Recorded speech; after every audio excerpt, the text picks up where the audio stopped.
رسول پاک صلی اللہ علیہ وسلم نے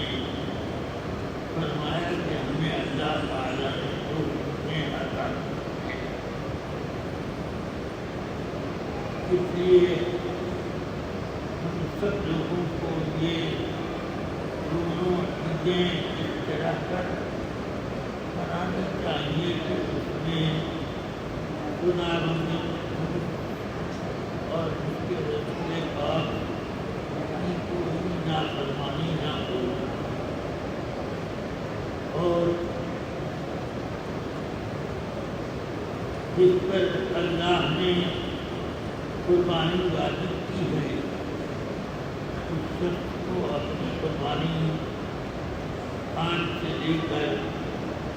2 دن بعد تک کر لینا ضروری ہے، ورنہ اس قربانی جس پر قربانی واجب تھی اور اس نے قربانی نہ کی تو ان کو ایک بکرا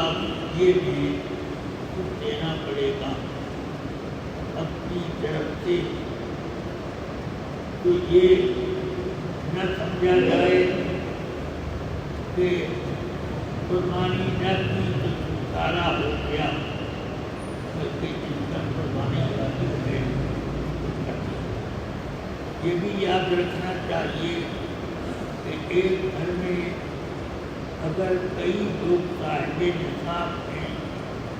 تو ہر ایک پر الگ الگ قربانی واجب ہے۔ بیٹا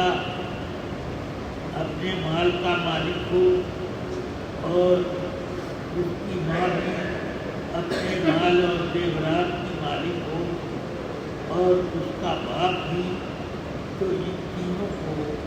قربانیاں دینی پڑیں گی اپنی طرف سے۔ یہ نہ سمجھا جائے کہ گھر کی طرف سے ایک قربانی ہوتی ہے، بلکہ صاحب نصاب کی طرف سے قربانی ہوتی ہے، اور قربانی کا نصاب زکوٰۃ کے نصاب کی طرح نہیں، بلکہ اس میں اتنا پھیلاؤ ہے کہ آدمی کے پاس اگر ضرورت سے زائد اتنی زمین ہے کہ جس سے 200 درہم مل کر سکتے ہیں تو اس پر بھی قربانی واجب ہے، صدقہ فطر واجب ہے۔ سمجھ میں آیا؟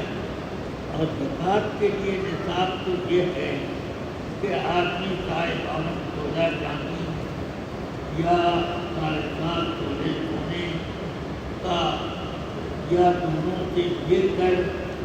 52 تولہ چاندی کی قیمت بن جائے تو صورت میں زکوٰۃ واجب ہو جاتی ہے۔ مگر قربانی کے وجود کے لیے نہ اعلان حول یعنی 1 سال مال پر گزرنا بھی ضروری نہیں، بلکہ ایام نحر یعنی قربانی کے دنوں میں آدمی ضرورت سے عادل اتنے مال کا مالک ہو گیا کہ جس سے نصاب بن جاتا ہو، یعنی 200 درہم کی مالیت اس کی ہو جاتی ہو، تو اس پر بھی قربانی واجب ہے۔ یہاں تک کہ ایک آدمی کے پاس اگر 4 کے تھوڑے کپڑے ہیں اور 2 سے اس کا کام چل سکتا ہے کہ ایک دھویا اور ایک پہنا، تو زائد جتنے بھی کپڑے ہیں ان کا دام لگا کر کے 200 درہم ہوگا، تو اس پر بھی قربانی واجب ہے۔ قربانی کا نصاب زکوٰۃ کے نصاب کی طرح سے نہیں ہے، یہاں پر ہر چیز کا حساب لگایا جائے گا کہ ضرورت سے زائد جو چیز ہے اس کو جوڑا جائے گا بس۔ اس لیے قربانی میں ذرا احتیاط کرنی جائے، اس کے جانور بھی متعین ہیں اور جانوروں کو ایسے خالی ہونا بھی ضروری اللہ تبارک و تعالیٰ ہم سب کو توفیق خیر سے نوازے۔ اب آپ سب لوگ سریں درست کر لیں،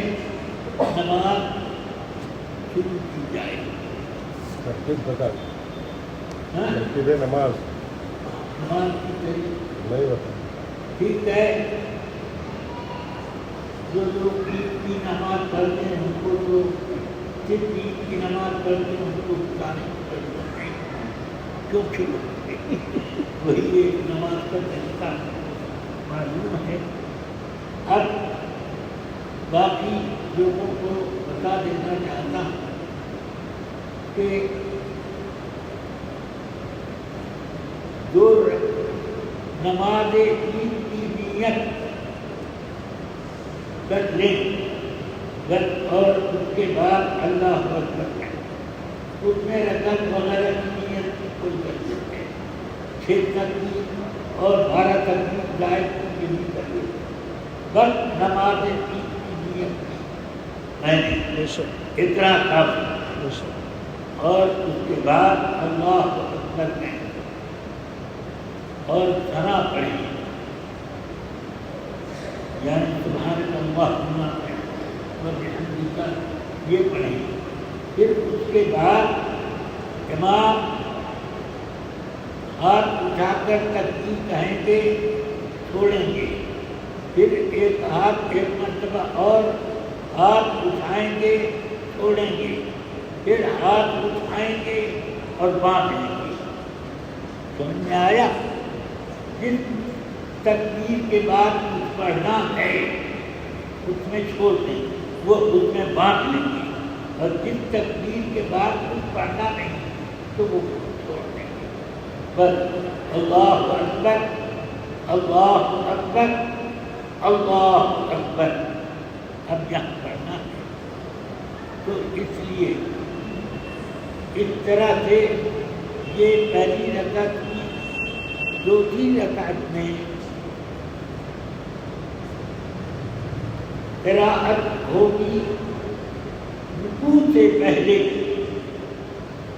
3 تکبیریں ہاتھ اٹھا کر کہی جائیں اور ہر تکبیر میں ہاتھ چھوڑ دیا جائے، کیونکہ اس تکبیر کے بعد کچھ کرنا نہیں ہے۔ پھر چوتھی تکبیر ہر نماز میں جو ہوتی ہے رکوع والی تکبیر وہ کہیں اور آپ رکوع میں جائیں۔ پہلی رکعت میں سبحانک اللہم پڑھنے کے بعد تکبیریں کہی جائیں، 3 تکبیریں ہاتھ اٹھا کر تیسری میں باندھ لیں گے، اور دوسری رکعت میں قراءت ختم ہونے کے بعد 3 تکبیریں کہی جائیں گی، ہاتھ اٹھا کر ہاتھ چھوڑ دیں، ہاتھ اٹھا کر تکبیر چھوڑ دیں، پھر اللہ اکبر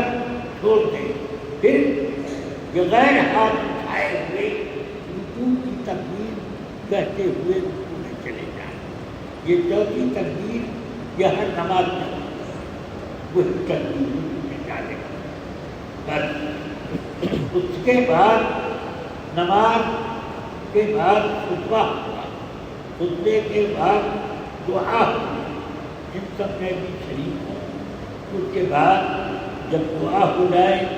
تو ایک دوسرے کو مبارکباد دیں اور اپنے اپنے کاموں میں لگیں۔ صلی اللہ تعالیٰ علیہ وسلم کریم وآلہ وصحبہ اجمعین